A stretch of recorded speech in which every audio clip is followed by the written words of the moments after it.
Okay, we're fixing to see something here, which is some more of this rapid sicknesses that's now invading this planet pertaining to gun violence and outlandish behavior. Please watch this, and I'm going to stop it, and I'm going to make a comment about something that I just got through calling an individual on. Lives in Midtown. This is a huge hub, and it must be so scared right now. And again, police just updating us as quickly as they can, understanding that they are working a very active and stressful situation, releasing those images relatively quickly as well. You can see it seems like they have shut every road down within Peachtree in that Midtown area. You saw that from Sky Tracker. The entire Midtown area surrounding this building shut down. We have police blockades, multiple armored vehicles, multiple people working this situation right now to try to get answers. You know, there's a really sobering contrast, right? You see an incredible amount of, well, you see some people in scrubs right there probably going to the ambulance, but you see this presence of law enforcement, dozens and dozens of people in SWAT gear, but you see nobody else. That's the contrast, right? It's empty. The balconies are empty. The street is empty. This is right off a lunch hour in a very, very busy time of Midtown, and that is people listening to the warning from Atlanta police to stay where you are, stay away from windows, and most certainly stay off the street. And wow, the power of social media too, right? You've got to imagine police and security were going into these buildings telling people to shelter in place, but the ability to get thousands of people in the middle of a metropolitan area in the middle of lunchtime to shelter in place within a matter of minutes really goes to show not only how functional and effective our police and security in Midtown are, but also the power of social media and how this is spreading. Again, if you know anyone who commutes in the Midtown area, police asking people not to go to that area right now, all the roads blocked off. If someone is in Midtown right now, they're asking you shelter in place. I saw someone tweet earlier saying that they were grabbing lunch, and as they went to leave, they were instructed to shelter in place away from windows. So that's another note for you right now. Atlanta police saying this suspect still on the run right now. We do have those surveillance images that they gathered very quickly from what appears to be inside the building. Yeah. You know, she just got through, the commentator just got through speaking about how the police job is so effective today, towards within a matter of a minute or two, just a very short length of time, basically made everybody scatter from that area in seeking security and shelter away from possibly a maniac, a loose maniac, a monster, basically. What she didn't emphasize upon, she did emphasize upon the police, she did emphasize upon social media platform, but what she didn't emphasize upon, that I feel like needs to be emphasized upon, is the fact that the Americans have seen so much of this on TV that it's become a custom towards basically having, back years ago when we'd have tornado drills in our schools, or even before that, nuclear armament drills pertaining to possibly a nuclear attack, how that everybody would go into the hallway and they'd put their hands over their head and they'd sit down and they'd wait for whatever was going to occur.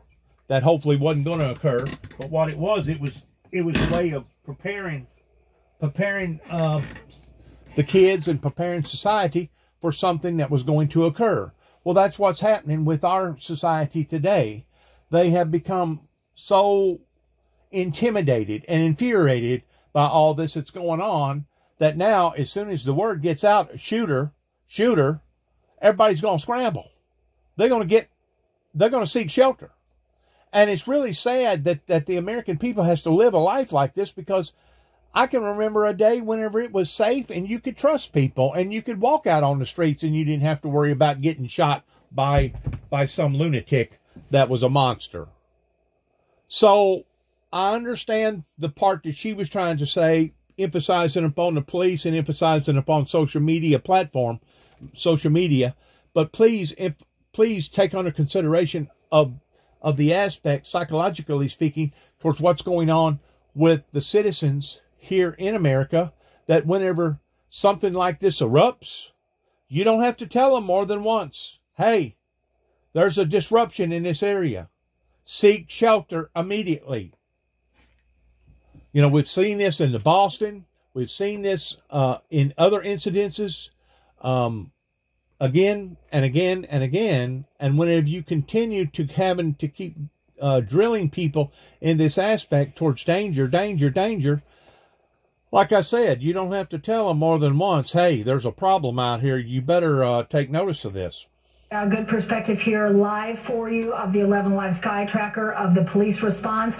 You know, it looks like they're spread out. They're kind of going building to building. They're strategizing. You can see that. The Atlanta Police Mobile Command Center, a semi, an 18-wheeler is on the scene, along with a lot of armored vehicles that we see driving up and down the street as well. What did she just say?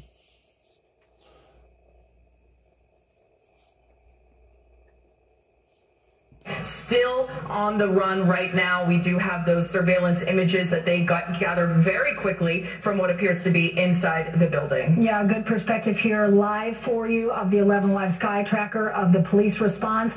You know, it looks like they're spread out. They're kind of going building to building. They're strategizing. You can see that. The Atlanta Police Mobile Command Center. The Atlanta Police Mobile Command Center. That's what I wanted to emphasize upon of the telephone call that I just got off a telephone talking to a friend of mine over in Kenton, Tennessee, explaining to him that that was the very agency that basically was called upon to me in 2009 after that I had exposed what had went on out in Oklahoma City, Oklahoma, pertaining to a government cover-up. I stayed 3 days and 3 nights in the land between the lakes up here in western Kentucky, finishing off what I needed to finish off towards planting a Cherokee symbol badge in the center of the sacred site. Come here to this house where I'm at right now, or this property. The house was here where I'm at right now. Now it's a trailer here. But visited with my brothers, and within 15 minutes, I had my dad trying to split my wig open with a hatchet that he swung at me. Fortunately, I seen it coming, and I stuck my arm out to block it. It hit my arm, and it put such of a laceration on my arm after that I had called 911, pretending to what had happened. The ambulance come out here and looked at the laceration and said, well, you need to go to the hospital and get some stitches. I said, no, I ain't going to the hospital. And then the cop that was here said, well, you need to file charges on your daddy pertaining to assault with a deadly weapon. I said, no, I ain't going to do that neither. I said, the old man, he's at the brink of basically his last days. He's obviously out of his mind to be able to do something like that. I go, I'm not going to file charges on my daddy. So I left. And within just a few hours, I got a telephone call from my brother explaining to me that he went to jail anyway because he got smart with a bunch of cops out here. And I didn't know it, that ever since the O.J. Simpson trial, that if you bring blood upon anybody, it don't matter if it's a bloody lip or a blooded nose or a laceration on their arm or their leg or whatever, if you have brought blood, that gives the officer the right to arrest you, the person that brought the blood, and file charges. And basically, the state can actually exceed whatever the person wants to do, to the degree that now, if the state wants to pick it up, the state can pursue towards filing charges on that individual and possibly even going to jail, depending upon the crime or the extent of the crime. After I left here, I went to Memphis. Within 72 hours of being in Memphis, I almost went to jail on 3 different occasions. And one of those occasions, pretty close to Beale Street, where Martin Luther King got assassinated, I actually wound up in a back end of a police car, handcuffed, temporarily for about 10 minutes, until finally the police officer talked to whoever that he was talking to and said, well, you ain't got nothing on him. You need to let him go. He ain't done nothing. And that's what he done. They let me go. But what I'm getting at, there was so much riffraff going on with the computer system, with social media platform, with the bogies that had done already went out about me because of a Mr. Barnes that had now put out a state warrant for my arrest. It wasn't a federal warrant, but they was treating it as if it was a federal warrant because I had already made headlines out in Oklahoma City, Oklahoma, after that they had planted a bomb in the back of my truck and activated it, and I wound up going worldwide in possibly being a potential homegrown terrorist to my own country. That's how they was promoting it out in Oklahoma City, Oklahoma at the time. And they was screaming and hollering that this individual was out of touch with reality. This individual is out of touch with reality.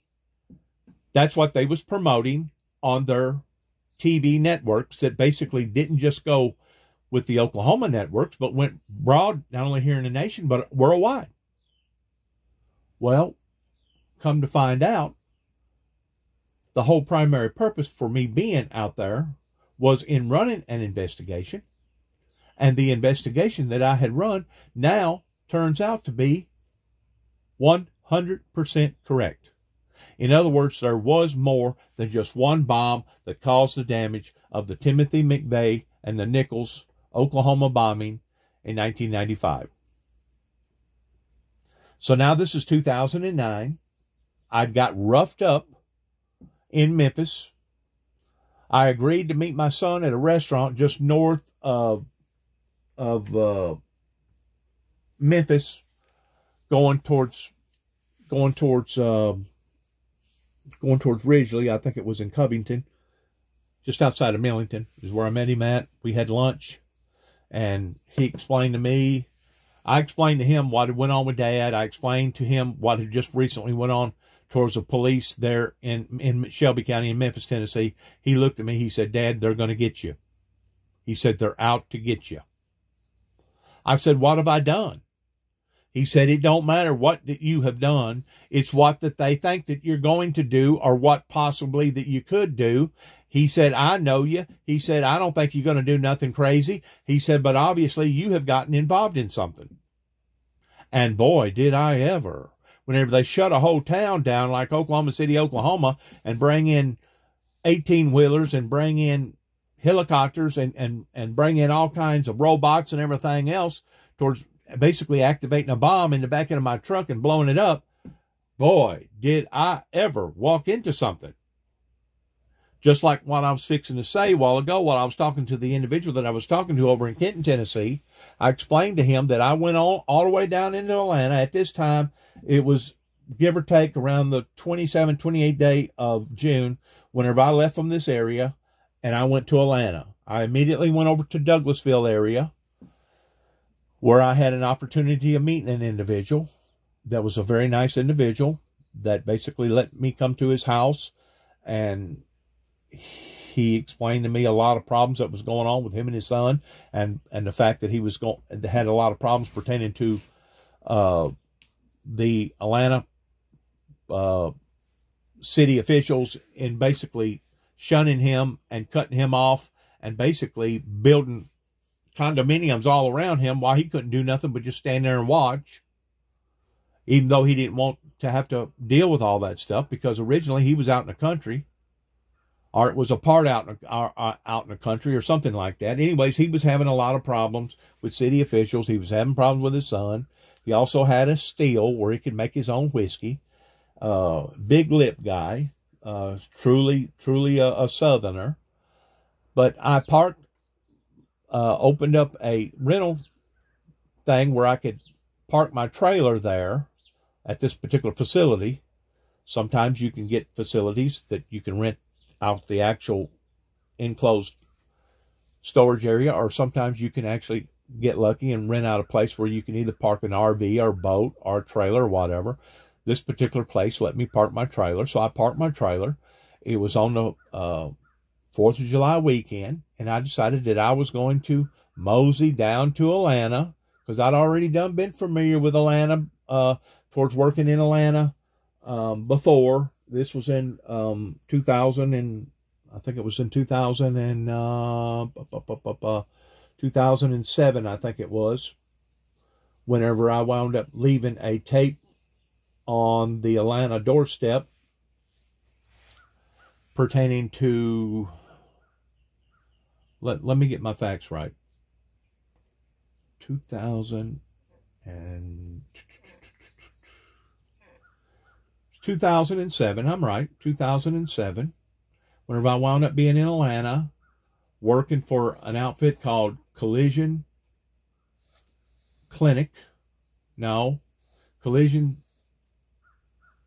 Specialist or something like that. Anyways, I was working in the Duluth area, living in the Duluth area in town suites, basically living from month to month, week to week, doing body work. Whenever I decided the day after Christmas, making a cassette tape, taking it down to the building, the state building, the same place where the governor begged for people to start praying for water because water had become excessively low in the reservoir that fed about 4 million people in the downtown Atlanta district area. And I left a tape inside of a enclosed tape cartridges inside of a clear bag with a card where I was working at in Duluth. Hung it on the door, walked away from it. Excuse me, this was on Christmas. Everything was closed on Christmas Day. The day after Christmas, when everybody was supposed to have went to work, somebody seen a clear bag hanging from the door handle of the Capitol building and freaked completely, totally out. And the next thing you know, they pursue the exact same thing that's happening right now in shutting down the corridor. And everybody that day that was supposed to come in and work for the state was basically told, stay at home, you're going to get an extra day holiday. Well, I had no idea that this was going on in Atlanta because I was working at the time. And whenever I went home, I still did not catch the news, the Atlanta news, because if I did, I would have seen what happened. But I do know this, the following next day, my boss man comes to me. He said, Dennis, there's some people up here in the front office that's wanting to speak to you. They're associated with at first he didn't tell me who they was. And I kind of hee-hawed around a little bit, and then he got really kind of serious with me. He said, Dennis, there's some people wanting to see you now. I don't think he actually identified who it was that was wanting to see me, but whenever I walked up to the office, in which he let us walk into his office and basically take over his office for about an hour, it was 2 GBI agents with the big golden badge. One of them was a male, one of them was a female, and they questioned me about the cassette tape that I left in Atlanta on Christmas Day at the Capitol building. They questioned me. They said that they listened to the tape, and that there wasn't nothing on the tape that was considered harmful or deadly, but they wanted to talk to me personally, wanting to know what was the get-up towards me wanting to put out that tape and leave it at the Capitol building while everybody was gone. And I explained to them what my intent was. And then they looked at me, they go, do you have any idea of the money you just got through costing Atlanta? I go, how do you figure I costed you anything? They go, because all them people that was supposed to have come back to work the next day, our government agencies had to pay for them an extra day off because of all the rigmarole that was going on around the Capitol. I said, look, I left that tape in a clear package where it could be seen. That was the whole intentions of putting it in a clear bag. I could have chosen a Walmart bag. I could have chosen a black bag. I could have put it in a anything other than a clear bag. And as far as I'm concerned, people never should have freaked out, but they did. They freaked out. Shut the whole town down. Basically shut the Calvary down. And some of the estimators and some of the bosses in there had heard about it, known about it, and they was ragging me about it. And I really didn't like them ragging me about it. So anyways, I had to leave, and I wound up going to Savannah, Georgia. I stayed over in Savannah, Georgia for a while until the feds got after me there. And then I went to Montgomery, Alabama. I got plumb out of Atlanta. But the point that I'm trying to make is this: on the 4th of July weekend, I pull up there at Cinnamon Park, going to watch the 4th of July display, paid my $12 or $8, however much it was, to be able to leave my automobile there. And before I had time to leave the parking lot, I had SWAT that absolutely come down on me in such of a degree that I had no earthly idea towards what the heck was going on. They searched my truck. They had dogs. They had all kinds of mirrors. They had all kinds of equipment out there. They was looking for, obviously, something that could credibly be considered dangerous, especially with such of a big crowd at that time going to the park, going to view the 4th of July firework display. I told them, I said, you're welcome to search anything that you want. In the meantime, they put me in the back end of this paddy wagon that could hold probably about 30 people, maybe more. It was brand spanking new. I don't think it ever even been out of the driveway. Put me in the back of a paddy wagon, shackled up, hands and feet, while I had to sit on this hard piece of steel looking at this little bitty peeky hole at the 4th of July Atlanta firework display, while they was sitting outside in their leisure chairs, smoking cigars, basically bragging about how that they had apprehended a possible danger to Atlanta. That was basically bragging to themselves towards what kind of a good job that they'd been doing for Atlanta. After the firework display was over with, after the crowd descended, everything was going back to normal. I don't know who they was talking to. Probably a supervisor. I don't know. May have been a congressman, a senator. Who knows? Word come out that I didn't have nothing. Wasn't planning on doing nothing. So they let me go. The bottom line is this. They told me very, very abruptly, we are watching you. What we have heard about you, we don't know if it's true or not, but all these things are serious, and you better be watching your back. At that point in time, I knew that I had been caught up in the web, in the federal nation web, to the point that it didn't matter where I went, what I done, that I was being basically surveillanced. And just like I told the individual a while ago in Kenton, Tennessee, that's working on my vehicle, that it's a good possibility that the very telephone call that I'm making right now could actually be getting monitored in some sort of way. And his response was that it probably is.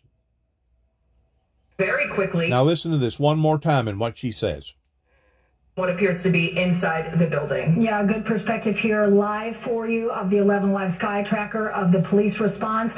You know, it looks like they're spread out. They're kind of going building to building. They're strategizing. You can see that. The Atlanta Police Mobile Command Center. Mobile Command Center. Once that gets activated, that's a whole different concept towards just regular police officers that get called out. That's your special forces, basically your military forces, and once they get called out, you do exactly what they tell you to do, or they will shoot and ask questions later. I promise you. To think that got called on me whenever I went to downtown Atlanta of going to see the 4th of July firework display, after me sitting here watching this event unfold on top of about 1,000 more others events that has unfolded just within the past few years. Like I said, people are frightened. People are panicky. People has uncertainty about so much, doubt, unbelief, fear, whatever word you want to use, to the point that whenever you tell them to scatter, they're going to scatter. You tell them there's a shooter loose, they're going to scatter. And you can't blame them for scattering. But to think that this same department, this same agency in Atlanta, was the very people that was called upon to me, lets me know not only the seriousness of that in which what was going on, but the intensity of what was going on, to the degree that it didn't matter whether or not I was in Atlanta. It didn't matter if I was in Kansas City. It didn't matter if I was in Oklahoma, down towards Tulsa, Oklahoma, that in which I did get shaken down there, according to my niece. According to my cousin out in Lynn, Missouri. Whenever I left her premises, about 2 or 3 days later, the men in black come and knocked on her door, wanting to know what type of relationship that they had with me. After I left her house, I went to Kentucky. After I went to Kentucky, I come here to my dad's. I almost got killed with an axe. I went to Memphis, and then I went to Atlanta. That's how closely that they was scrutinizing my life. They knowed every move in every area that I was going to. And it was an illegitimate call that basically destroyed my life. And the reason why that I say it was illegitimate is because, first of all, I had no harmful intentions on any type of police officers that the Kentucky New Era claimed that I'd made alleged threats about. I had absolutely no harmful intentions whenever I was asked what was my intentions here in Martin, Tennessee in 2005, after passing out some Bible literature explaining to an individual that I had an explosion of controversy happen in my life and I was liable to wind up on Channel 6 News. I had absolutely no harmful intentions whenever God had spoken to my heart about there going to be major electrical disturbances up in northwest Kentucky, pretty close, around the Kentucky Dam, Calvert City, going up to Paducah, Kentucky. This was in 2007. Long about June. Had absolutely no harmful intentions whatsoever. And then going out to Oklahoma in 2009 is whenever it sure enough unveiled itself the way that it unveiled itself, towards basically I was on somebody's front desk of my name being shuffled around, thinking that I was some sort of a lunatic, some sort of a monster, some sort of a homegrown terrorist that began right here in Weakley County, Tennessee in 2005. Anytime somebody's going to come after you and put you in the category of having the potential, and that's basically how it read, falsifying files, that basically puts you in the category of somebody that has the potential of being a homegrown terrorist.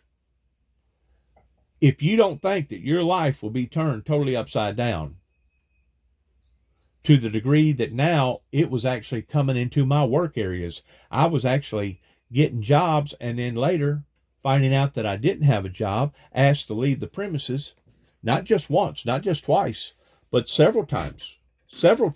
Or I was a member out in Phoenix Baptist Church where John McCain went to off of Camelback Road. Done already been there twice. The third time whenever I went over there, I was asked, don't come back. You're not welcome here. Leave. What caused all this? Gossip. One officer, off duty, retired, talking to another officer, off duty, retired, chit-chatting back and forth towards people that was dead set that they was wanting to put me in the category of the same category that they was in, towards being a monster. Even my own people was dead set towards wanting to believe the worst about me, rather than to believe that I had First of all, no harmful intentions towards anybody. And secondly, my whole concept was the concept of peace and not war. Love and not hate. Grace and not condemnation. That was my whole concept that began in 1989 in the eyes of the general public. But to think that that had built up throughout the years, it built up from 89 to 93 to 95 to somewhere around 2000. And then now it's 2005. My wife walks out of my life because I went to LBL on a church retreat. And now basically everything was falling apart in my life. To think that that was actually occurring the way that it was occurring, I don't think anybody could have went through what I went through if they didn't have the power of God on their side towards preventing them from either losing their mind or stepping off the edge and either doing something radically crazy, either to themselves or to others. And I come very, very close of doing it to myself. I come very close in 2005 of doing it to myself, and I also come very, very close when my brother died in 2017, because I know that I was being hunted. I know that I was being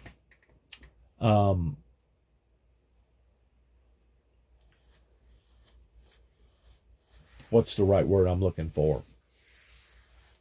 Stereotyped in the eyes of so many people that wanted to put me in the category of me being crazy, that wanted to put me in the category of me being harmful, that wanted to put me in the category of being a devil-possessed person, somebody that was of the devil, beginning in Kenton, Tennessee in 1983. That's what I continue to keep striving towards, and I'm going to continue to keep saying the same thing again and again and again until I get some sort of restitution out of the officials over in Obion County as well as Weakley County. I'm going to continue to tell my story again and again and again, including what went on in Kentucky, including what went on in downtown Atlanta, and including what went on in downtown Oklahoma City, Oklahoma, as well as Tulsa, Oklahoma, as well as California, as well as Denver, as well as Phoenix, Arizona,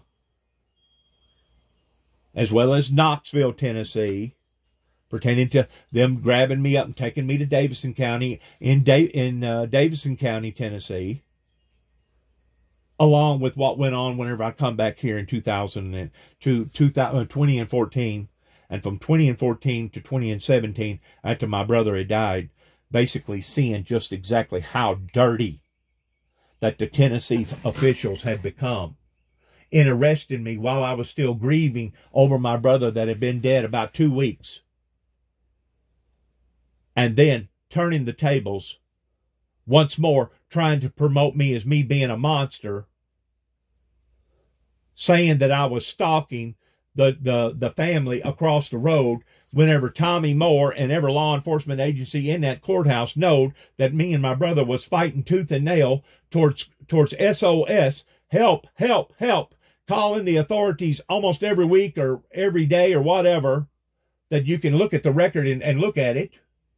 Going before the judge, still not getting nothing accomplished. And then after my brother died, they was still driving around here screaming and hollering, you killed your brother. You was having sex with your brother. You're a pedophile. You're a this, you're a that. And it wasn't just one or two individuals that was doing this. It wasn't just one or two families that was doing this. I'm talking about a whole community that had risen up during the time that my brother died, up until I actually was arrested. And while I was in there, yes, they had pushed me to the point that I was willing to check out. Because I was thinking to myself, this has become too much for me to bear. Especially with me still trying to get over my brother's death. And to be quite honest with you, I was ready to throw the towel in again. That made twice. 2005 and then in 2017. Command center, a semi, an 18-wheeler is on the scene, along with a lot of armored vehicles that we see driving up and down the street as well. Just to reset, if you're just joining us here on 11... The pollen in the air out here with all the leaves coming out in the greenery. It's very high today, and I didn't take my allergy sinus pills. And because of it, I can feel it. Forgive me for coughing and having a fit, the way that I'm having a fit right now towards my allergies. News following this breaking news. The first alert came from Atlanta police at 12:37 of an active shooter in Midtown. 5 minutes later, at 12:42, came the tweet that multiple people were hurt and they did not have a shooter in custody, and that alert to stay in place and to avoid that area. So that all happened very quickly. We're not even an hour in. All right, everybody, we have been listening to some local media coverage here of this active shooter situation in Midtown Atlanta. I want to go ahead and listen to a local reporter who's on the scene who is interviewing somebody who is a witness. Let's go ahead and listen in. It just makes me wonder, where is he? It could be any one of us, not any one of us, but it could be anybody out here right now, and we don't really know who's the shooter. Sir, or where he's whereabouts. So we were just obviously just talking off camera. You're right now on Channel 2 Action News. I'm glad you're okay. I know you were talking about that. You're just trying to catch your breath now, but again, can you just take us through what just unfolded? I work in the building right next to where the shooting took place, and I was going on my lunch break. I was crossing over to go into Whole Foods, and all of a sudden they was pushing us out of the building, pushing us further back into the streets, telling us to get away from the building where the active shooter were at, and just telling us to get back. It's a shooter, it's an active shooter, and we don't even know who the shooter is and where the shooter at right now, and so it's really, it's really nerve-wracking. I mean, what was the first thing you did though when they started saying, active shooter? What do you do? What could you do? Because I went to start looking up to make sure nobody wasn't hanging a rifle out of the windows or anything like that, and I went to put my back against the wall and just trying to do whatever the officers tell us to do at the time. I don't know if you've seen this yet. Atlanta police released photos of the shooter, the suspected shooter. I don't know if he looks familiar. Not right offhand. No, not right offhand. Can you just tell us, though, again, I mean, it's become so common for something like this to happen, but for you to actually be living this and experiencing it, when it all went down, was everybody around you just kind of joined together just to stay where? We was joined together. It's kind of nerve-wracking because the officers just came up. It's all nerve-wracking. It's all nerve-wracking. And the fact of the matter is, just like the officer just got through saying, it has become this abnormalcy to the point of becoming normal, that now all you got to do is tell the people to scatter, and son, you ain't got to repeat twice. They're gone. But once again, every time something like this occurs, it causes a diminishing of resources. Those people that should have went back to work on their lunch break, that didn't, do you think that their bosses is going to continue to pay for their time out, regardless whether it was the rest of the afternoon or 2 or 3 hours or whatever? Odds are no. That means somebody paid for that. Who usually pays for it? The consumer, us, we the people. And this is continuously happening again and again and again. And if it's not happening on a big scale, like the pandemic, it's happening in intervals, in little pockets. And if it's not happening because of mankind, it's happening because of the forces of nature. We are under attack. I was trying to help the people in 2005 whenever I paid for, out of my own pocket, of having a t-shirt painted by an artist in Nashville, Tennessee, that read, "A Bloody Road Ahead," the Juby story pertaining to the 4 horsemen of the apocalypse, that there was only one way to enter into the kingdom of God, and that was through the blood of the Lord Jesus Christ. So, from event after event after event in my particular life, because there's been so many events, and it's really sad. We're at one of the most saddest states, I think, in American history as we have ever been.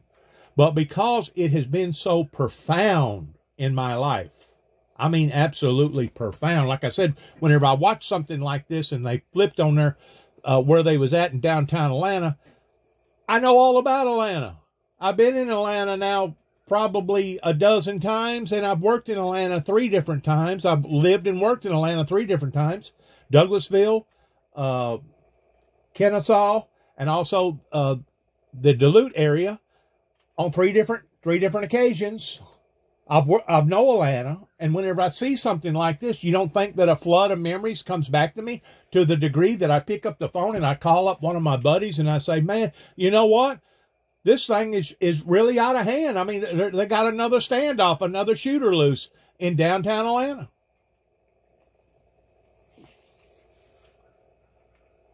As I said, and I'm going to say this elegantly, to the people that's guilty, not to the people that's not guilty, because the people that's not guilty, I feel sorry for. I pity them. I pity the children. I pity our lifestyle that has been disrupted here in America in such of a profound way. But the people that has been part of the Windmill Ministries prevention or sabotaging the intent of the ministry to begin with, going all the way back to 1983, those people that I'm talking about and have been talking about for quite some time are going to be held accountable. And these same people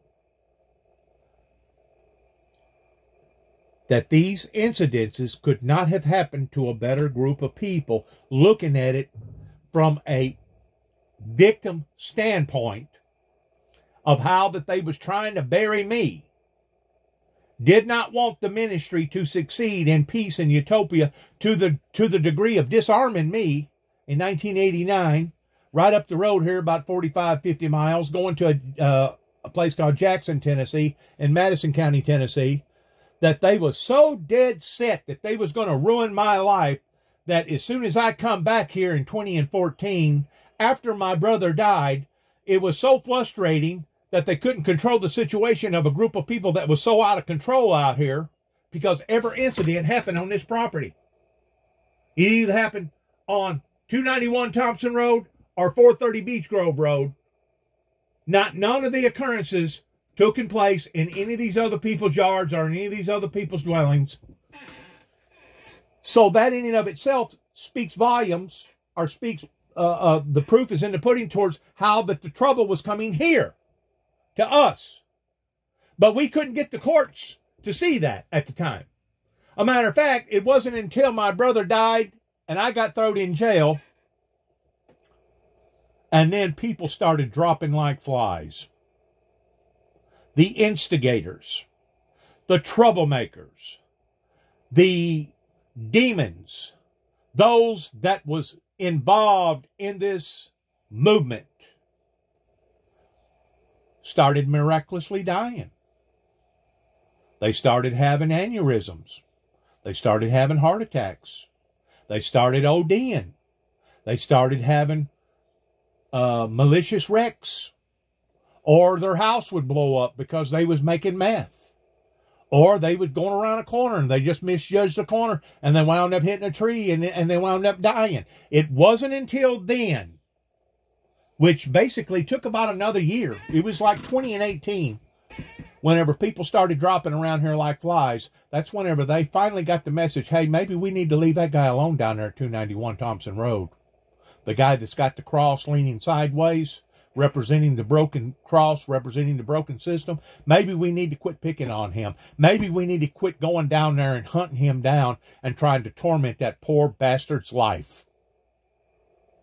It wasn't until God intervened, not the law, because the law is just as crooked as the criminals. A matter of fact, in some incidences, the law is actually worse than the criminals. But whenever I say that these events could not have happened to a better group of people, regardless whether it's shootings, killings, overdoses, their jails being full, it coming home to them pertaining to their wives leaving them, or their daughters becoming impregnated with a dope dealer, or their children being born with some sort of deficiency, it couldn't have happened to a better group of people. And I mean that not begrudgingly, but I mean that out of pity. I mean that out of remorse. Because these are the very same people that was being motivated by the wrong spirit that was trying to destroy the individual that's talking to you right now. So yes, whenever an event like this happens in downtown Atlanta, or it could be an event in San Francisco, California, in which I had troubles with the Capitol Police, the feds out there, had trouble in Stockton, California, had trouble in Lodi, California. It was coast to coast. It didn't matter if I was on the East Coast, Savannah, Georgia, or if I was all the way out to California, pretty close to Portland, Oregon. I could not outrun the computer. I could not outrun the damage where all these people was going online, chit-chatting and talking about me, basically gossiping. I could not outrun it. Couldn't outrun it. And I'd lost job after job after job. Even the last time that I was apprehended in 2012, brought back to Kentucky, went back after I got released in 2013, went back to Oklahoma working. Once I realized that I had lost my job again over a group of people that was dead set towards wanting to keep my feet to the fire like I was some sort of a bad guy, even though I was the guy that went out to Oklahoma and rolled up my sleeves and figured out that there was more involved with the Oklahoma bombing that happened in 1995 other than one bomb. Once I realized, after me getting out of jail, going like 500 miles away, and they was still disrupting my life the way that they was disrupting my life, I knew then that my life was over with. My public life, working for the public, it didn't matter if I was shining shoes or working on cars, working for the public in general was over with. Because I knew that this demonic, wicked spirit that was crawling through these telephone lines or these circuitries pertaining to satellite and the internet was after me. And it didn't matter what I done, how well I tried to keep a low key, I couldn't keep a job. That's whenever I went to New Mexico.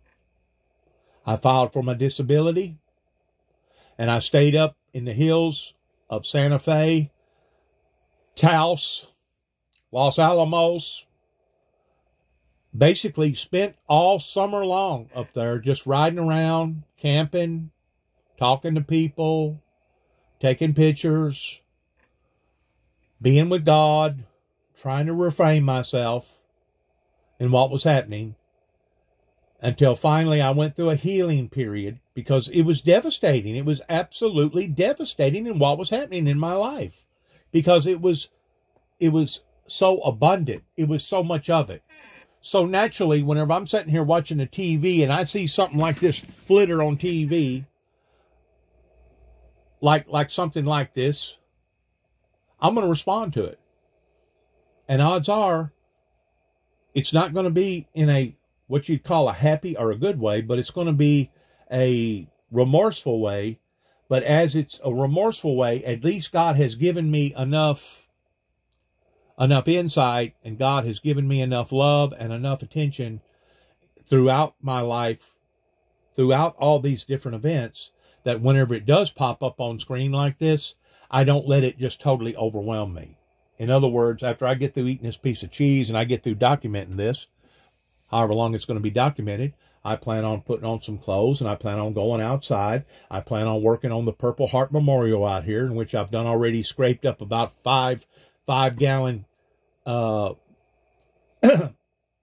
five-gallon drums or cans of Red Rock that I'm having to pull from the Purple Heart, and I'm going to redecorate it and redo it, because whenever I first had it done in 2018, it's been like now 5 years, and it got woolly looking, and I felt like that it needed to be redoing, and I'm going to redo it. I'm going to add something to it. I'm going to do some work to it, and I'm going to freshen it up to make it look better for our veterans, for our American veterans, not the Taliban veterans, not the jihad veterans, not the terrorist veterans, but for the American veterans. I fly an American flag. I don't fly the flag of the Taliban. I don't support other either known militia groups here in America or throughout the world. I am solely independent as a Southern Baptist young lad. At one time used to be young, now I'm not so young. But my belief is in the Lord Jesus Christ, and my message has not changed since day one, since I was inspired by the Holy Spirit in 1988. Actually, if you go back to 1983, my life has been totally turned upside down since I made a telephone call to the White House. Now, I don't know all this senselessness that's going on, not only in my life, but in other people's lives. All the violence, all the troubles, all the problems, it all stems back. It all goes back. The roads always goes back to the White House. That's where it all started. In other words, looking at it from a memory rhyme, once upon a time, there was an individual by the name of Dennis James Jackson that was given a message by God. He pursued his quest in every way you could think of, and every time he got knocked out of the saddle. So whenever I make statements the way that I make them, that initially started right here in Northwest Tennessee, of a group of people that obviously didn't want peace. They didn't want true peace. They didn't want true godly peace. They didn't want to see a revival. They didn't want to see a utopia. They didn't want to see the meek inherit the earth. Because these people, including law enforcement agencies, either in Kenton, Martin, Dresden, Davison County, Nashville, or Knoxville, Tennessee, or Kentucky, or Oklahoma, because they didn't want peace, and they didn't want to sit down and understand my message. That's the reason why I imply, sadly, it couldn't have happened to a better group of people. Because of the conspiracy, not a conspiracy theory, but the conspiracy that had been formulated through a bunch of federal officials in 1988, that they thought that they was going to be able to stifle and stop the very will of the Heavenly Father towards biblical Bible prophecies. And I say that once more in a very, very sincere, humble tone of voice. Because it is sad. It's very sad that our normal now has turned into a banana republic, as far as being almost as crazy as a lot of these third world countries right now.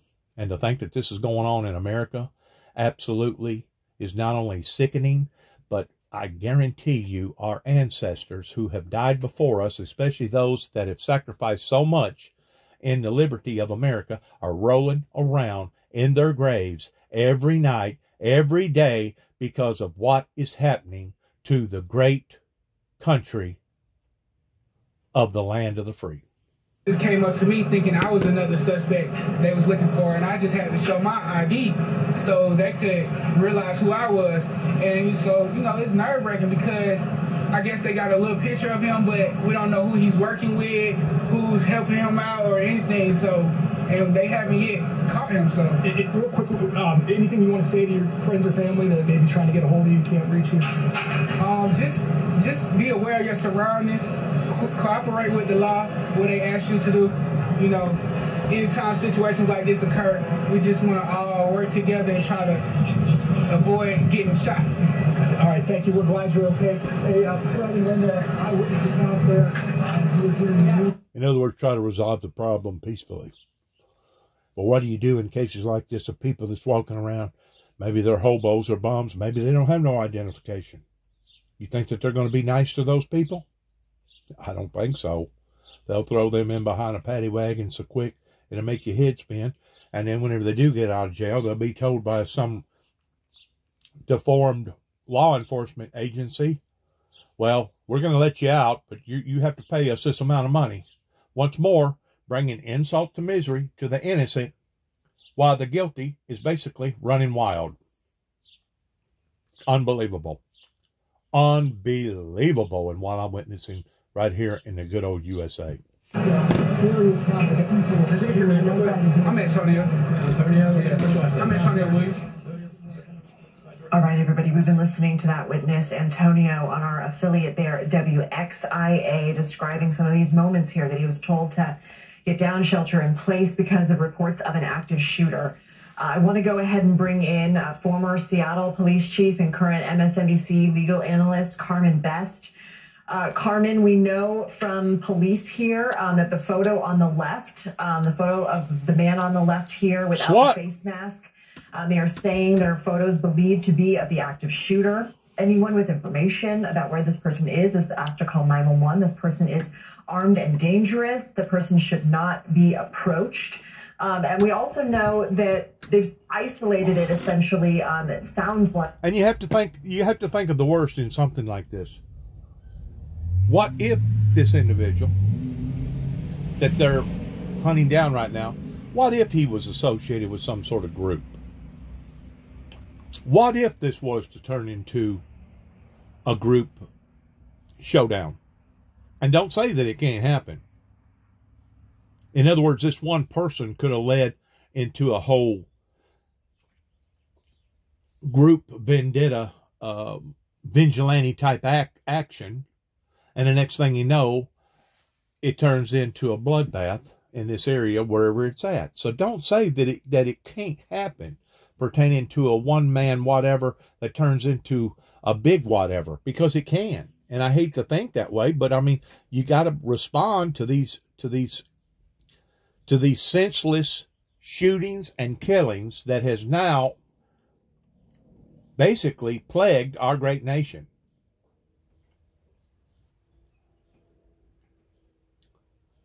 We are under judgment because of that in which what we didn't do, that we should have done, that now we're all paying the consequences towards. It's an infliction. This is a national infliction that I personally believe the president should step in pertaining to all the gun violence, especially with all the military-style guns, and order for them to be taken off of the streets immediately, or order for these military-style assault weapons to be registered in a proper form to make sure that the proper people has the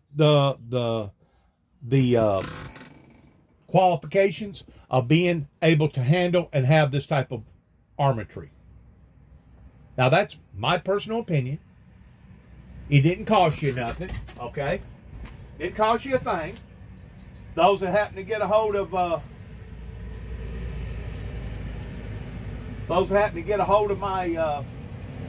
my material out here in some form or fashion, and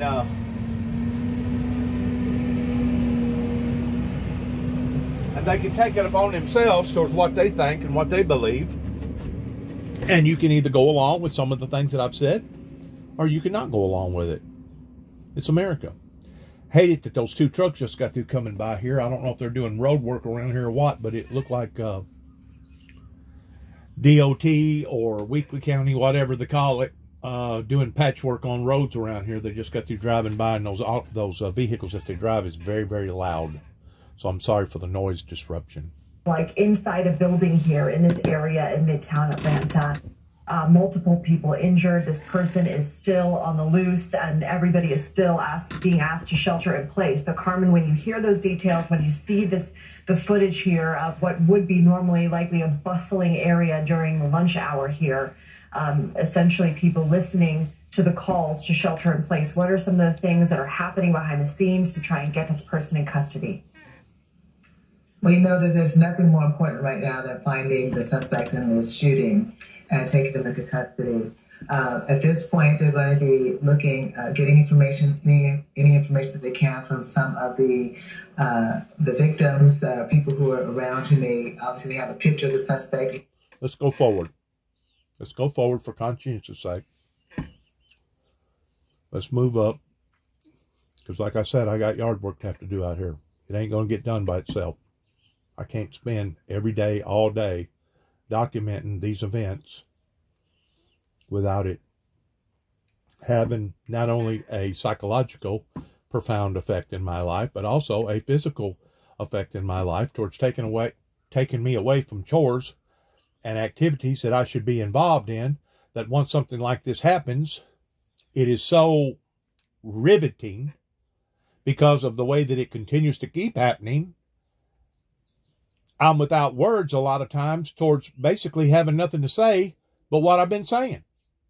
We're in trouble as a nation. We're in trouble as a nation. We are in trouble as a nation. A bloody road ahead was the warning that went out in 2005. That was misrepresented. That was I'm going to use the word diagnosed. It was misdiagnosed coming from the individual that's talking to you right now, the same way towards me going to Damian Cross in 1983 over here in Kenton, Tennessee, after me being attacked by one of Satan's basically disciples, which was my dad at the time, that had gave his heart at one time over to God, but then rebelled and went towards following after the ways of the devil, that basically tormented his family the way that he did. But whenever I went out there to get help in Kenton, Tennessee, what I got was a slap in the face. We're not going to help you, Juby. Matter of fact, we think there's something wrong with you, Juby, because you're talking about end-time events. And if you don't go to Bolivar voluntarily, we're going to force you to go involuntarily. And I had never, ever in my entire life been to any type of counseling center or mental institution up until that time. And since then, since that day, I have been analyzed, dissected, just like an experimental rat in a laboratory. I have been incarcerated, thrown in jails, thrown in mental institutions, not 2 or 3 times after that event that happened in my life in 1983, but in a total that I can personally count, without misdiagnosing my own story, at least 13 different times within the span of a 40-year period. And thank God for social media platform, and thank God that I can sit here and tell my story the way that it's supposed to be told, accurately, towards the damage that has been done towards a group of people that was trying so dead set in destroying peace and utopia. Destroying an actual movement from the Heavenly Father pertaining to a great revival.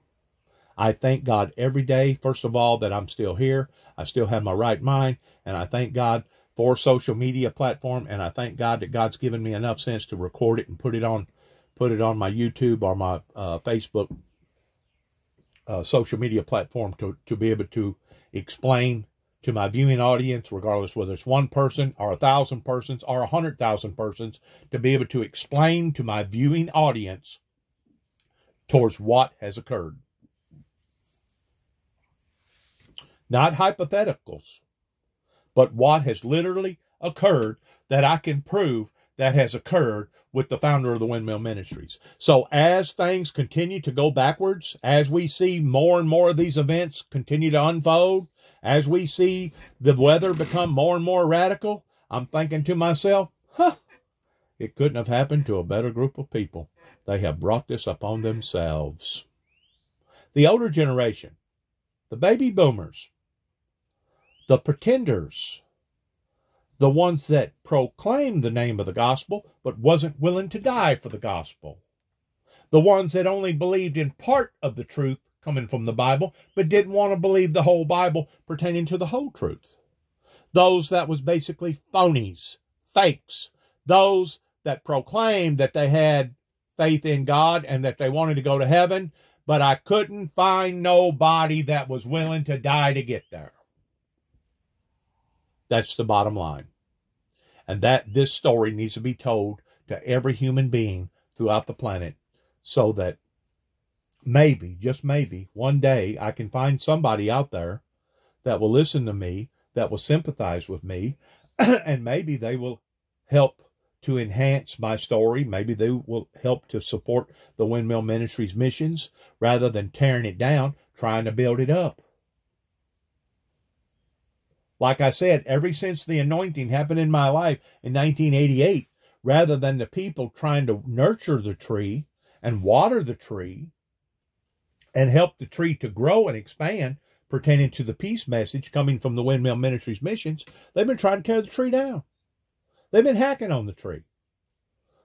Some of them's actually taking bulldozers and trying to push the tree over. Any and everything that they could to destroy the very human being that's talking to you right now. And whenever I say bulldozers, whenever I say all these other things, I'm metaphorically speaking about that. But the bottom line is this: they have tried everything under the sun that began right here in Northwest Tennessee to stop peace and utopia and the meek from inheriting the earth. And they're so, I don't know if the right word would be blinded or deceived or devilish, that they're not willing to admit it. That's where we are. That's where we are. Every time you turn on the news and you see where a major, bloody, senseless incident has occurred, that's where we are. Now, one day, I believe that I'm going to find somebody that has enough umption about them that hears my story and says, you know what? Maybe we need to investigate this individual. Maybe he can validate every word that he's talking about, in which I can. And I think that's what scares the authorities, is that they know that everything that I talk about, beginning in 1983, whenever I should have died, but I didn't, whenever my son was basically about 5 or 6 years old, 7 years old, something like that, that even himself to this day, I really don't think can understand not only the commitment coming from his dad, but can really be grateful of the fact that his dad's life wasn't taken and that he has had somewhat of a chance to become acquainted with his true biological father. I truly don't think that he has grasped the miracle that's not just in my life, but the miracle that's also in his life, because most children, if their dad goes through even a third of what I went through, is dead. And they never got a chance to meet their father. They never got a chance to understand their father. They never got an understanding of who their true biological father was. And then, of course, you got the other hand towards the people that was low life and no good, that basically abandoned their positions, abandoned their responsibilities. And that's another reason why so many children out there growing up don't have a clue who their dad is, much less what their dad is about. And in some cases, they don't even know who their mother or their dad is, and basically was just given up as a lost cause from the get-go, from the front. And you wonder how come this country's turned out to be so brutal? You wonder how comes people has reacted the way that they're reacted right now towards a bloody road ahead? Quit wondering. The fault falls upon the feet of those that could have changed society but decided that they wouldn't. Those are the same people that's going to give an account for all this one day. Once more, the founder of the Windmill Ministries missions did not fail the people, but rather it was just the other way around. The people is who has failed the Windmill Ministries missions, because they did not give the founder of that ministry any help. They didn't give him any support. They didn't back him. They didn't financially support him. They didn't morally support him. They was against the things that he was teaching because they didn't want to take time to understand him. They just wanted to look at the worst, with it being a twofold message coming out of Revelation chapter 6, verses 3 and 4. That before you can take peace from the earth, there has to be peace upon the earth to take. They was more concerned about the latter part of that verse than there was the first part of the verse, which has put us where we are today. A bunch of people, phony baloney fakers, that proclaim that they want to go to heaven, but once more, nobody wants to volunteer in going to heaven towards dying in the flesh to be able to get there. I have never, ever read or studied or listened or seen any movies that was even close to my story that has happened in the lifespan since 9 tapes went to the White House in 1988 and helped Ronald Reagan establish what this White House established, or they thought that they had established, pertaining to the Cold War. I have never read anything or seen any type of movie. I don't think that anybody could even begin to fathom a movie like this. I don't know that anybody could even desire to think that anything like this could have happened in America. But it has. Every day. Welcome to the 21st century. Welcome to the ugliness of mankind. As my grandmother used to say, after I'd tell her, and this was 40, 50 years ago, Grandma, the world's gone crazy, the world's gone crazy. And she'd look at me with sincerity in her eyes and she'd say, honey, there's nothing wrong with the world. The world's still the same place as the world's always been. It's the people in the world. There's nothing wrong with the world. It's the people in the world. And I can still hear and remember her expression of her face and her eyes and how that she would explain that to me again and again and again. Every time that I would look at her and say, Grandma, the world's gone crazy. And that was 40 or 50 years ago. Could you only imagine the same grandmother today if she was still living? What did she would say about all this? White House press briefing right now underway. Press Secretary Queen Jean-Pierre is talking about the shooting. Let's listen in. I want to tell the public that we urge them to heed guidance from officials and keep themselves safe. Please keep yourselves safe as the situation continues. So just want to be very clear about this, and don't want to speak to this directly because we just don't know exactly what is. I mean, I know there's a shooting, but we don't have all of the information. It's very fluid. Look, is the president frustrated about what we're seeing in our communities, in our schools, in our churches, in this epidemic that we've seen, this gun violence epidemic? And this is yes, of course he's frustrated. This is a president that has taken historic actions the first 2 years, executive actions, signed, as you mentioned to me, a piece of legislation that was bipartisan, and it was the first legislation that we had seen in 30 years to deal with this issue. But we know that more needs to be done. We know that Congress needs to take more steps to deal with the violence that we're seeing, again, in our communities, our schools, our churches, which just should not be. Should not be. American people should be able to feel free to go into a grocery store, to go to church. Our kids should feel free and feel safe, and our teachers, administrators should feel safe to go into a school. And right now, we're seeing weapons of war on our streets, which should not be. Which should not be. And so we've been very clear about Congress needing to act, and I think we're all frustrated. I think there's parents out there who are frustrated. There are Americans out there who are frustrated and who wants to see an assault weapons ban, which reduce mass shootings. I'm not frustrated. I'm not frustrated. I'm beyond frustrated. I'm heartbroken. This is sickening to think that this has went this far and there's still not something major that has been promulgated with our laws, but yet now we see some other country like New Zealand or whatever that has a bad outbreak with the same type of warfare, and immediately their officials acted on it. And I guess they gave them a certain amount of time to bring in their weapons, and to make sure that they was qualified individuals and having those weapons in their presence. And I don't know if they had to go through some sort of a shooting range to prove that they was worthy to have a gun like that. I don't know if it had to do with the quality of the people. I'm sure it did. I'd rather not. You should even have a gun, period. Even a slingshot, a BB gun, anything that can harm people, that you've had a record towards harming people, towards being violent or dangerous.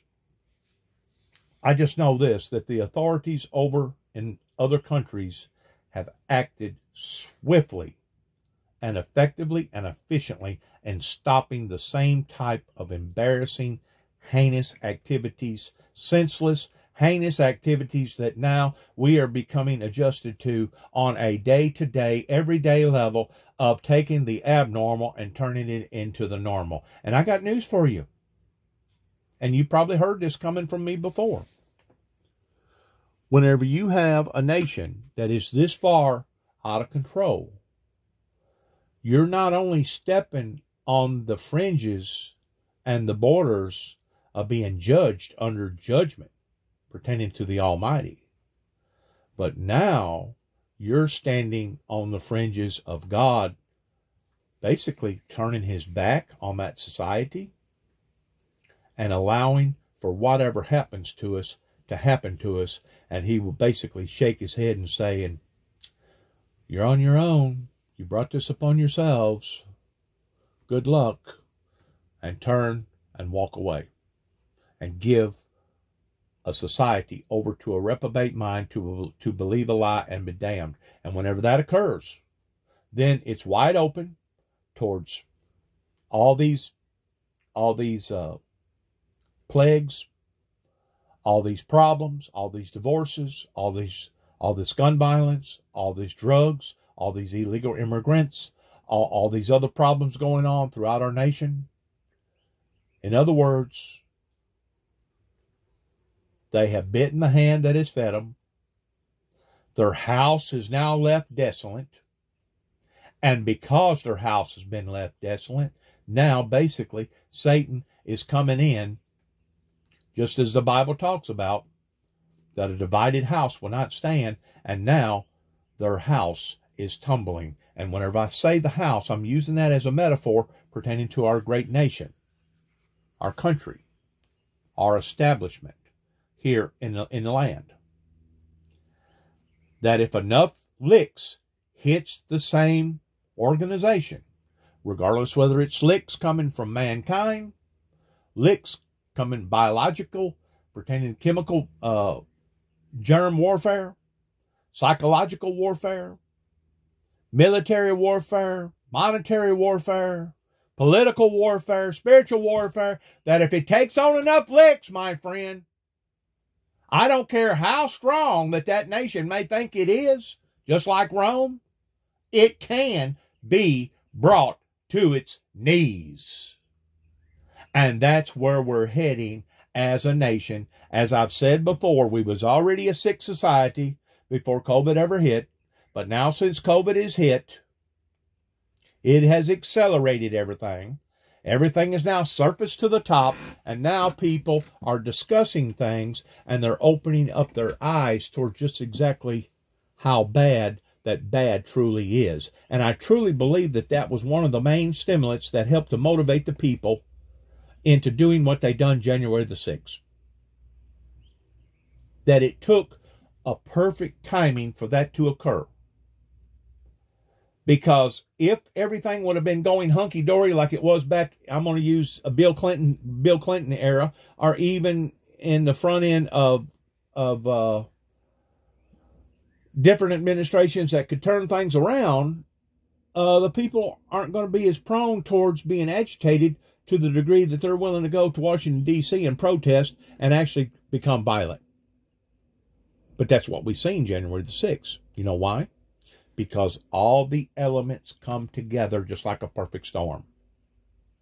In other words, if Donald J. Trump would have come either way before his time or even way after his time, he wouldn't have been on time. But because everything else that had been building, everything else that had been said and done, here come the opportunity towards seeing a almost coup that was an insurrection. It didn't matter if they had weapons or clubs or sticks. They actually did fumigate weapons by turning other things into weapons. Bear spray. Some people got shot and killed. Broken out windows. Basically vandalized the whole Capitol building to the point that it run the officials in safe, secure areas. So it was the right timing for the right group of people to stand up to say enough is enough. But even now, and I realize some of them people, actually the majority of those people should have been punished by the law, and they should had stand to give an account either towards being punished monetarily or being punished towards doing time. They should have done that because they did allow for their emotions to exceed out of their control, and they did become vicious and violent. And we, as an American citizens, are supposed to be able to work our problems out in a more civilized tone. But what I'm telling you, there's more than one side to this. There's two sides to everything, providing that you're willing to look at both sides. Yes, we see the side where the people lost their cool. They become distraught. They wasn't in control of their emotions. They let their emotions exceed their feelings to the point that they couldn't control themselves, and they become vicious and violent in the middle of basically a hoopla. I'm going to call it a hoopla. But what happened and what was happening to build that anxiety up to the point of the hoopla? And it was much, much more, I promise you, other than a man called Donald J. Trump. It was the substance of many things that has happened that has put us where we are right now towards being almost $32 trillion in debt.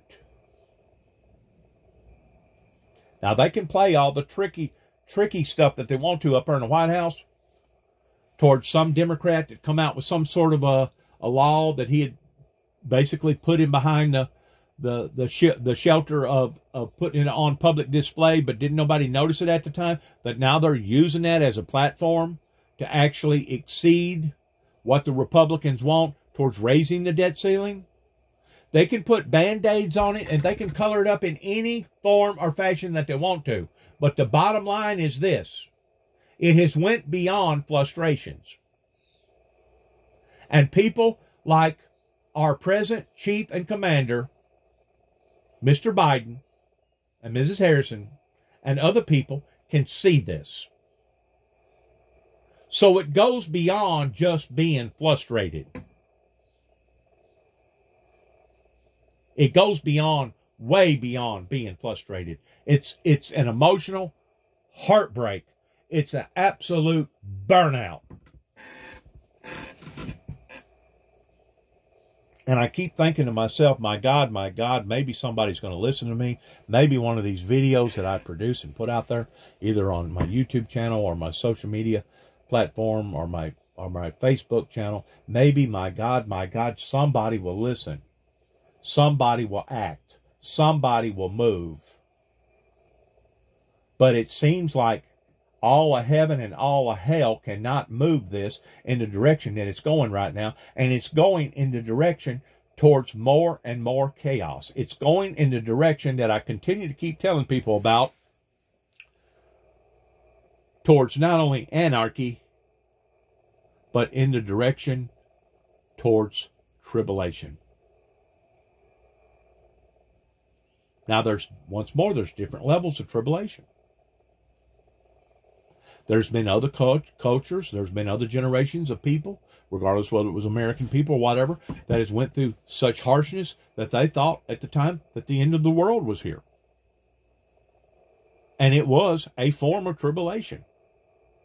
I'm pretty sure a lot of the people that was dying during the pandemics of the Spanish flu or leprosy or other types of events, regardless whether it was wars or diseases or whatever, I'm pretty sure that those people thought that this is it. This is the end.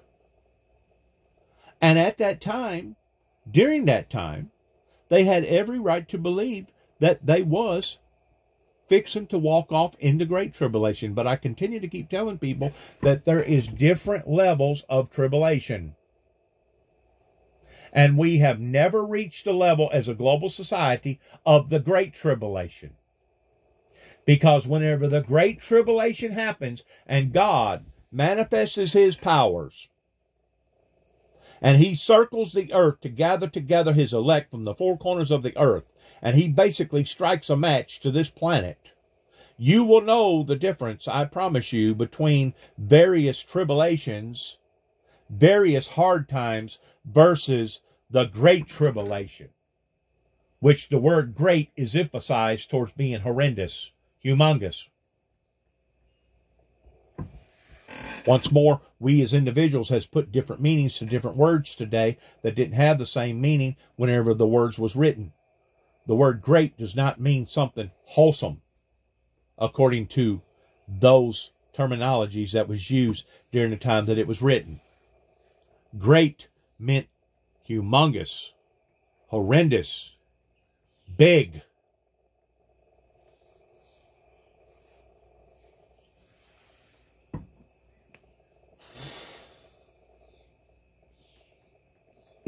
When something that the president led on in 1994. We want to see common sense gun law reform, whether it's requiring background checks on all gun sales, requiring safe storage of guns, eliminating immunity for gun manufacturers who knowingly put weapons of war, again, on our streets. These are the things that we want to see Congress act on. And so we're going to continue to call on them to do so. Julie Su, the nominee for Labor Secretary, has yet to be confirmed. We have been listening to the White House daily press briefing with Press Secretary Karine Jean-Pierre talking about how the president is frustrated about this epidemic of gun violence after taking the historic action that he has taken in his administration, and essentially further saying his hands are tied for any more action. There will be much, much, much more time to talk about what more can be done. Don't forget now, the individual that's talking to you right now put out a dire warning in 2005 that was punished by Homeland Security of being thrown into another mental institution in Davidson County for approximately 4 days. After the psychiatric community looked at me, analyzed me, understood what I was talking about, said, well, this man's not a harm to himself or to nobody. Let's leave him alone. But then they do it again. And then they do it again. And then they do it again. So the meaning in behind what I'm trying to say is this. They was the whole time trying to provoke Dennis, the individual talking right now, of Dennis doing something incredibly stupid or incredibly violent. That way they could have stood off in the corner and said, told you so. told you he was a nut, told you he was a monster, told you he was a this, told you he was that, trying to validate their own thoughts and their own desires. In the meantime, I got to sit back and I got to watch this stuff. Okay, I got to witness it. And I do make videos and I do make comments on what I'm witnessing. And as I'm looking at this, I'm hoping that if all else fails, and if we do get thrown off in the Great Tribulation, and I don't actually have the opportunity of taking front and center stage with the ministry to help to orchestrate this ministry, because I can't orchestrate a ministry by myself. You can talk to any major spiritual leader. It don't matter if it's Billy Graham's son, Franklin Graham. It don't matter if it's Joel Osteen. It don't matter who you're talking to pertaining to a substantial, humongous, I'm going to use the word great ministry, this time as in turning it around as it being good. You can't, one man cannot do that. One man cannot bring in all that camera equipment and schedule everything and set everything down and get everything in the right sequence towards making sure that everything is taken care of. One person can't do that. And that's exactly what the people in Northwest Tennessee intended to happen to the founder of the Windmill Ministries missions. And they have gotten their wish. They have gotten their way. They didn't step up to the plate. Everybody else is scared to step up to the plate. And in the meantime, I'm watching my country falling apart in shambles. I'm watching the planet falling apart in shambles. And I'm still continually putting out the warning signs, just like Noah. Just like Noah that preached the message of repent before it is too late. Every time Noah would get through, at the end of the day, he would preach. Or maybe it was in the morning, before he got started good towards hammering nails. He would say, repent. God has showed me what's going to occur. Nobody believed Noah. They laughed at Noah. They ridiculed Noah. They demonized and dehumanized not only Noah, but his whole family. In basically swearing off that this man was nothing more than a lunatic. Until the very last day. Whenever the door shut and there was no more opportunities. And they began to cry and weep and beg and cry and weep and beg and cry and weep and beg until finally it was over with. I'm going to say something now about my son that I hope one day he will have the opportunity of hearing from his father himself. I know that what that he has done in escaping from the atmosphere of his biological father has been basically the only thing that he knows to do towards maintaining some sort of a healthy, safe environment for himself. Because if he was to have been going through all and the intensity of the problems that I have went through, just like my younger brother David, he wouldn't have been able to have stood it. It would have broken him. Some way or another, he would have either taken his own life or he would have went out here on a frenzy and killed a bunch of people or something. So in a way, I'm so proud of my son that he was smart enough to break away from his dad, to break away from the pressures that his dad was going through. He wasn't necessarily breaking away from his dad, but he was breaking away from the pressures that his dad was going through because of all the public persecution.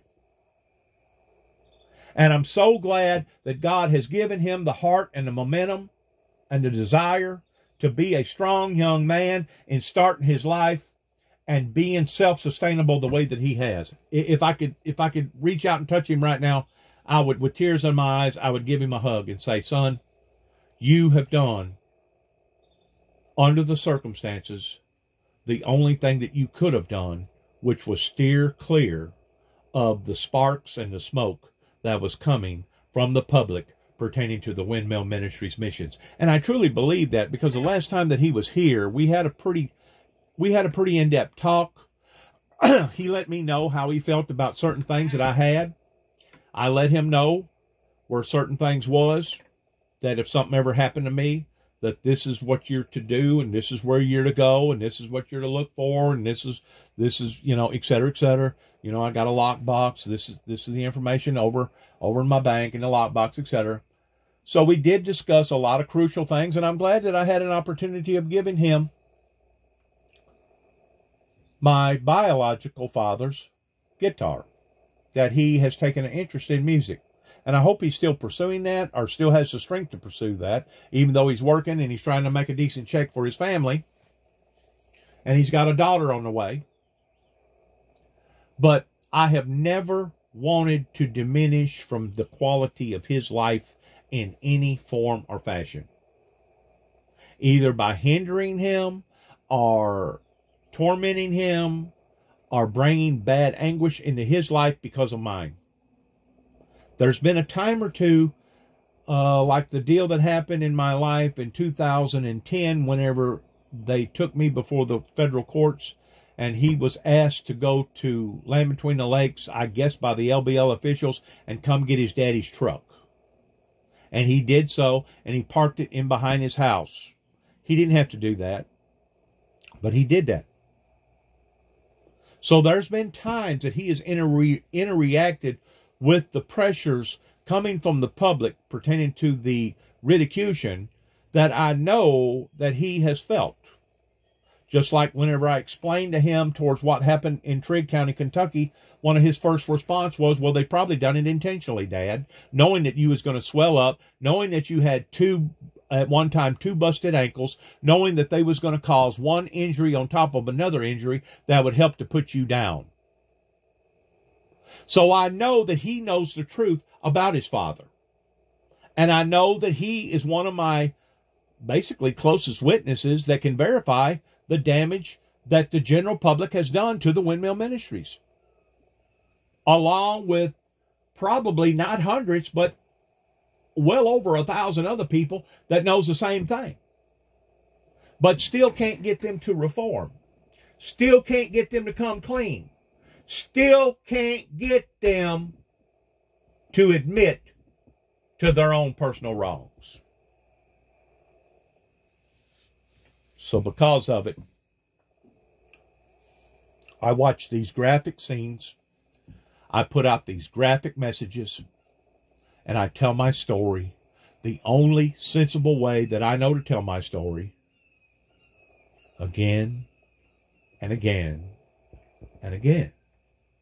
And I'm going to continue to tell the same story again and again and again, because these are the facts that actually occurred of an individual that was trying to help society, that was accused of damaging and being cruel and basically being a monster to society, while the whole time I was trying to give out advisories and warnings towards helping them and not hurting them. Now, you tell me about a bunch of deceived people, you tell me about a bunch of people that's been basically brainwashed, you got it. It started right here in the good old U.S.A. Started right here in Northwest Tennessee, not too far from where one of the greatest earthquakes that's ever hit on the planet, that started at the New Madrid Fault, that created the Real Foot Lake, that caused the Mississippi River to run backwards for 3 days and nights towards filling up the hole. You got it. Now you're starting to get the full effects of what I've been talking about and why that I've been talking about the stuff that I've been talking about. So in reality, the public that has let down the ministry, that has failed the Windmill Ministries missions, they didn't just fail one particular ministry. They have failed all the ministries. But the most important ministry, which I feel like that the Windmill Ministries is just as big a part of as any other ministry. They have failed God's ministry through the teachings of the Lord Jesus Christ. That's one of the reasons why that I didn't feel like that I was worthy to call it the Jackson Ministry, or the Jubilee Ministry, or the Jubilee Ministry, or the Jubilation Ministry. God instructed me towards how to name the ministry based upon the culture of people that used to look at windmills in America towards being more than just culture of art. It was an actual piece of machinery that was used for the benefit of instructing humanity of which way the wind was coming from, towards which way the wind was going. In other words, whatever direction that the head of the windmill was facing the opposite of, that was the direction that environment was going in. They didn't want that ministry to be fulfilled. They didn't want to support that ministry. They didn't want to back the ministry. They didn't want to finance the ministry. They didn't want to have nothing to do with the ministry. Okay? So you didn't want me to be influential in the eyes of society. So I went through all this hardship. Hopefully my son hadn't been affected near as much as I have. And I'm pretty sure that if he would have been in the same position that my brother David was in, there would have been probably dire circumstances with his life too as well. So I thank God that my son was not here. I thank God that it was only one person that got victimized by the public versus my son, in which don't think for a second that my son hasn't went unscathed because of this public ridicule. He has not been unscathed. It has scathed him. It has touched him in different ways. He may not have showed it, and maybe this is the reason why that he's acted ugly towards me sometimes in responding the way that he responds. But I let him know last year, whenever he come by, didn't stay here long, but I let him know, son, I'm fixing to go public with my story. And I'm fixing to reveal all of it. He looked at me, he said, all of it? I said, yeah, all of it. I said, I think the people deserve to know the truth about not just the founder of the Windmill Ministries, but what the founder had to go through in the Windmill Ministries by certain government officials, either in Tennessee, Kentucky, Oklahoma, or the federal government, whenever the plot started towards not wanting to support the Windmill Ministries. And by them not wanting to support the Windmill Ministries that supported peace and utopia, tells me that they didn't want true peace and utopia. They wanted a artificial peace. They wanted a generic peace, kind of like sugar. We're going to get sweet and low. It's a replacement of the real thing. It's a generic. That's what the public in America wanted. This is what they get in return. And something like this. In the meantime, let's go ahead and listen to the press conference at Grady Health talking about the condition of the victims. 4 injured people were brought here. No other injuries occurred that we know of, and nobody was taken to the facility. The 4 that were brought here, 3 are critical. 1 is still in the emergency department. The others are upstairs being treated. 2 in the operating room and 1 in what's called interventional radiology. Are you able to describe, I know there are HIPAA laws, are you able to describe the shot? No, I can't give out that information, I'm sorry. How is Grady prepared to handle a mass shooting situation? So we called mass casualty event. Within minutes, we had multiple trauma surgeons, multiple staff in the trauma bay itself. We cleared out any patients who were currently in the Marcus Trauma Center. and we were fully prepared. We were anticipating up to 12 patients. Fortunately, we only received 4, but we were completely prepared for it. We had all the staff that we needed. We had all the ancillary staff that we needed. We had chaplains there. We had security there. Everyone that was needed was in the place. In other words, they had already pre-planned, with Atlanta being such of a big city, that stuff like this was going to occur. Not could have occurred, but was going to occur. But once more, is this truly the answer? No. Is restricting the gun laws, is that going to take away all the violence? No. Because it begins with the heart. It begins with the soul of man. You can't go at this sidewinding from a different angle other than the angle that it needs to be dealt with. You know, I like to use the equation towards how that they tried to deal with the problem pertaining to overpopulating the world in coming up with all these different stimulants and all these different things. Started out with condoms, and then it went from that to the birth control pill, and then it went from that to women having operations and having devices put up into them and stuff. And now they've come out with another pill that basically destroys the embryo, which is basically the same thing as far as I'm concerned. Taking a butcher and going up into a woman and destroying the baby. And I guess as long as you do that within a certain time frame before there's a brain, an active heart, I guess it wouldn't be considered murder, but still you've taken away an opportunity of life that could have been a beneficial to all life. You don't never know. But the recourses from going at this in the wrong angle, we see now what occurred in the late 60s, early 70s, pertaining to trying to stop the overpopulated world, didn't work. Still overpopulated, isn't it? Matter of fact, there's more people today than what it's ever been all over the world. You know, they sent, I think, something like 50,000 or 500,000 rubbers to Africa wanting to control their overpopulated problem. Once more, you're going at this sidewinding in the wrong direction. And I'm just going to use this analogy real quick to where you can understand it.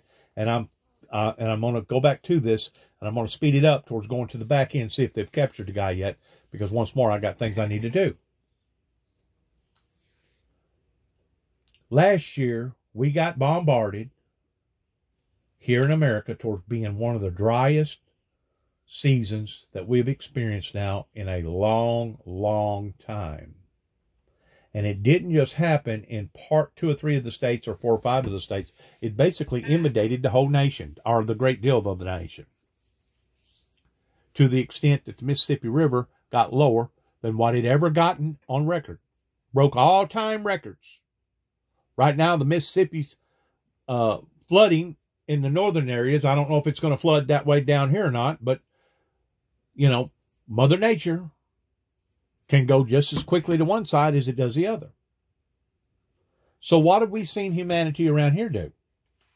We've seen go out here and purchase all kinds of irrigation systems. Some places that I know of has dug wells, deep wells, got big bladders that probably hold 2,000 plus gallons of water, maybe even more than that, maybe 4,000 or 5,000 gallons of water. It's called a bladder. Same thing as people got in their well, but their bladder is more than likely about 15 to 30 gallon bladder. It's where the water's held. If there's not regulations and restrictions put on these farmers in how much water that they can take from the aqueduct system that runs underneath our feet, if we do get another dry, hot year again, which I'm pretty sure that we will, because these things aren't just happening in one or two places, but it's happening worldwide on all 7 continents towards droughts and waterways and lakes and rivers and etc. drying up because the earth is warming up from the inside. It's evaporating. We used to think that the sun was the only thing that was taking the moisture from one area to another. The sun does a whole lot. But what's happening right now is not of the sun's doings. It's of the planet's doings. In other words, it's warming up. The same way as you would take a pan of water and put it on a stove and warm it up gradually.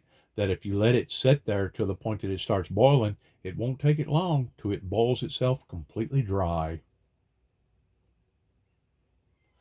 Why is that? Sun wasn't having nothing to do with it. It was the heat that was causing the molecules to quicken up, to become frustrated to the point that now it started evaporating. That's what happened to the Mississippi River last year. Some of it was because of lack of rain.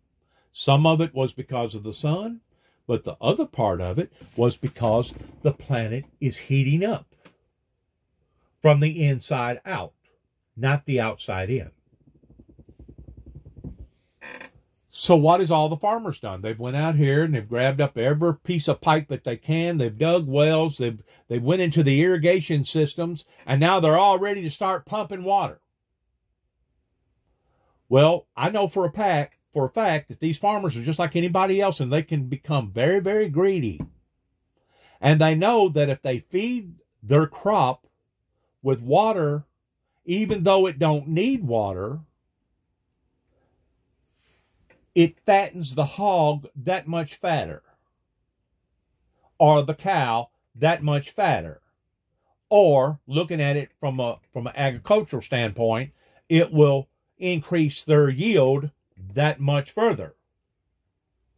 In the meantime, if they're all doing the same thing at the same time, and there's nobody regulating in how many gallons of water that they're putting out per acre, per farmer, per person, per pump that's doing this. It's just a matter of time. It may not be this year, but it's just a matter of time before people's wells are going to start running dry, and they're going to have to call up the well people. And the well people, the way that I understand the way that they dig a well, is that they charge per foot. And every foot that they go into goes into a different level. And after it gets to a different depth, then it goes into a different price.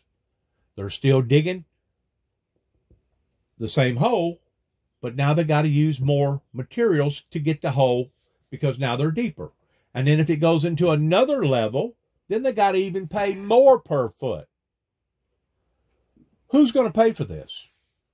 Is it going to be the farmers that tried to make, instead of a 100 acre per bushel yield, they were striving towards making 250 acre bushel per yield? And even though they didn't need the water, they still went ahead and pumped and pumped and pumped and pumped and pumped until the Aquador system started running dry, just like the Aquador system out west.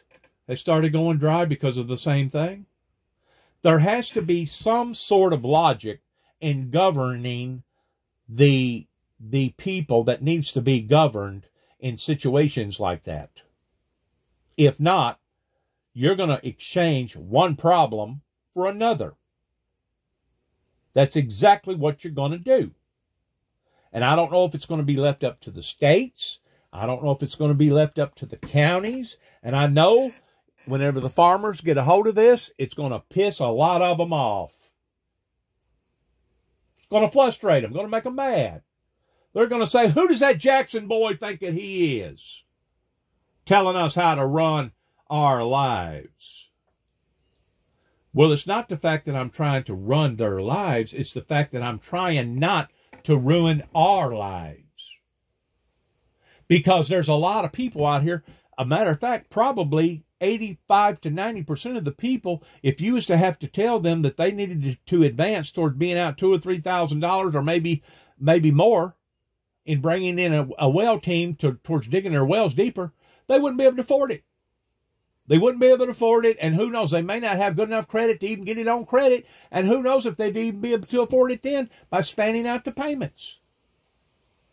So you're going to add that much more of a burden into other people's lives. And I realize we have to grow the crops pertaining to feeding the cows and growing the hay and having the soybeans and making this and making that. I realize all that. Don't think for a second that I don't, because I used to farm myself over 500 acres right here in this area before my father had to declare bankruptcy along about 1981, 82, something like that, whenever all the other farmers was going belly up. So don't think that I don't know what I'm talking about pertaining to farming. Raised pigs, cut hogs, marked them, raised cows. We didn't ever have no milking cows. We did have horses. I think we had a goat or two, had a bunch of chickens, had all kinds of other animals. So I know what I'm talking about pertaining to farming.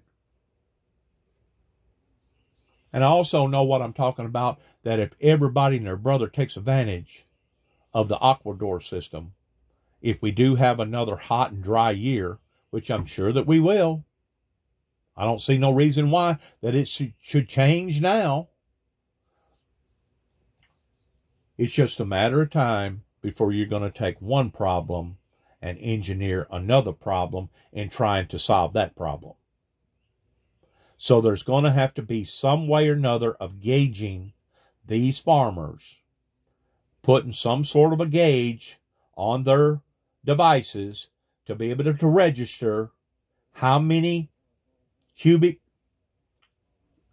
square gallons of water goes on one particular acre or another. Now, there's one farmer up the road here, and I've seen this now several different other times in other areas, especially over in Obion County, where they're taking their irrigation system and running it underground.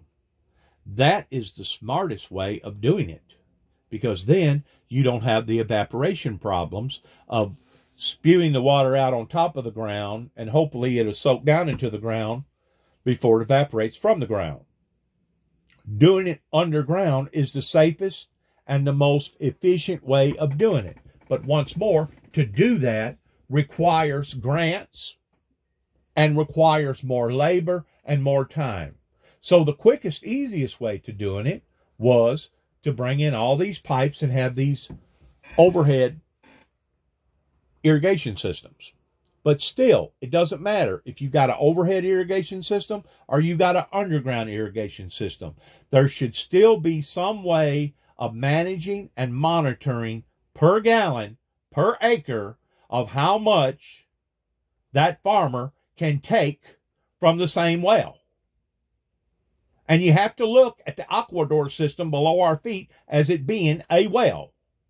And if everybody takes advantage of the well at the same time, it's just a matter of time before people's wells are going to start going dry, and it's just a matter of time before you're going to add insult to injury pertaining to taking one problem and trying to eliminate it by creating another. I know what I'm talking about.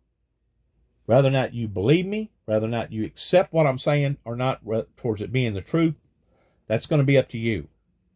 But you can talk, and I've made telephone calls to people. I knew about the aquador system about 3 years ago because I seen something on TV, and I made a telephone call to somebody about the aquadors or aqueducts. I think they call them aqueducts. And they explained to me that there were certain areas that it was common to go down in the ground, let's say 80 foot to hit water. But then there was other areas like out west that if you find water any less than 200 feet, congratulations. Most of those wells got to go down deep just to find any water. We are killing ourselves, and we don't even realize how that we're doing it. We are destroying ourselves because of a lie that was told to the petroleum industry that global warming was not real, that it was a figment of our imaginations, and that we was not causing this problem. They continued to stay on that drift for I don't know how many years, until finally they can no longer convince the people of what that they was saying is true. That's the reason why I say a lot of the oil petroleum companies, Shell, Valve, Exxon, whoever, they need to go to jail. They need to go to jail because of how that they gouged that not only the American people but the world in general last year in raising the prices the way that they did, that basically pushed society off into a recession towards our inflation going as high as it did. And some of them actually deserve to go to hell. Like the Saudi Arabian people that is in control of OPEC, that can control the flow of oil, that will control the market price. Not only in that, but also other things that they have been a part of. But also the fact that this Lucifer, this demonic spirit, that the main core is over in Saudi Arabia, pertaining to the devil, Satan himself, engineered a lie by convincing all these people, either out of greed or stupidity, one way or the other, that what they was doing to the planet was not real. You're telling me that that evil demonic spirit does not deserve death and destruction? The very things that the Bible tells us that's going to become of that evil demonic entity? Once more, in Kentucky, I was punished for making claims of going after the axis of evil. Not the so-called axis of evil, but the actual axis of evil. I was punished, put in jail, and given an opportunity of whether or not I wanted to face the charges of it possibly turning into a major ordeal or going and getting studied. And I decided to go and get studied. Once again, out of the 13 studies in MCC in downtown Chicago, and once more that backfired on them to the point that whenever Dr. Dana got through with all his examinations, the paperwork come back A+. A+. 2 years later, get caught up in the same web, get thrown this time to a State Department evaluation, psychiatric evaluation, and they poisoned me. In other words, they must have thought the very opposite of what the people did in downtown Chicago. Why would you want to give somebody a bunch of medication that they didn't deserve or that they didn't need? Once more, I was misdiagnosed. I was misdiagnosed in 1983 whenever I went to Kenton, Tennessee, of Don Curry, Damian Cross, 4 or 5 other ones that was working the circuit over there that said, Juby, we think you're a nut and you need to be disqualified by being branded and marked that you're psychologically, emotionally, chemically imbalanced. In the meantime, Don Curry drives all the way to the little gully, or the I guess you'd call it a stream or a river, and catches a bunch of people from day to day, from time to time, drinking beer because they're underage, takes their beer, and then drinks it in front of them while he's laughing, by taking their beer. Now, that was the type of law enforcement that we was dealing with in the early 80s. And before that, it was even worse. The thing about the little creek that I'm talking about, it's completely out of the city limits, at least a half a mile. Or right at a half a mile.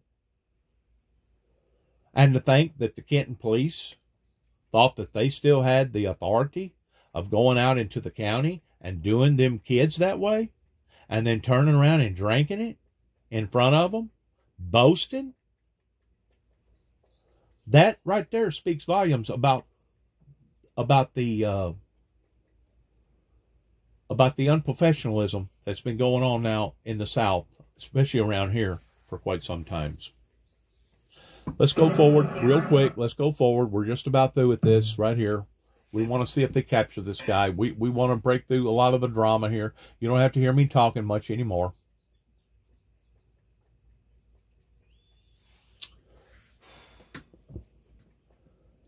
Apparently they hadn't caught him yet. I don't see no big speech. They do have an eye towards the witness. They're bringing in a picture right there of him. Got a name.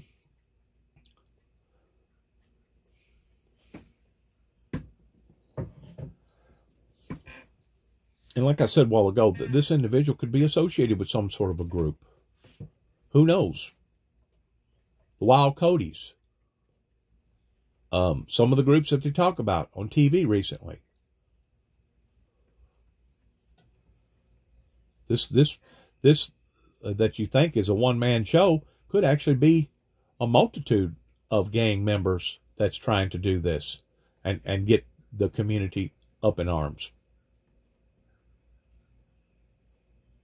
Gun safety laws on the other day on MS, and they said, more people than support background checks than support apple pie. I mean, what could be more American than that? So I think that the legislatures and the leaders are failing us because they take extreme positions, and they need to moderate their positions because we're being slaughtered across America. I mean, the cold dead hands of children with their books and patients, filling out their medical forms are being pried away from that. And nobody's prying away anybody's cold dead hands from the guns. It's the cold dead hands from everybody else. It even got so bad that somebody went off in Tulsa, Oklahoma a few years ago and went into a medical facility because the operation didn't go right and killed the doctor and 2 or 3 nurses that was in the hospital. That's how bad it's gotten. In other words, if the doctor don't perform the way that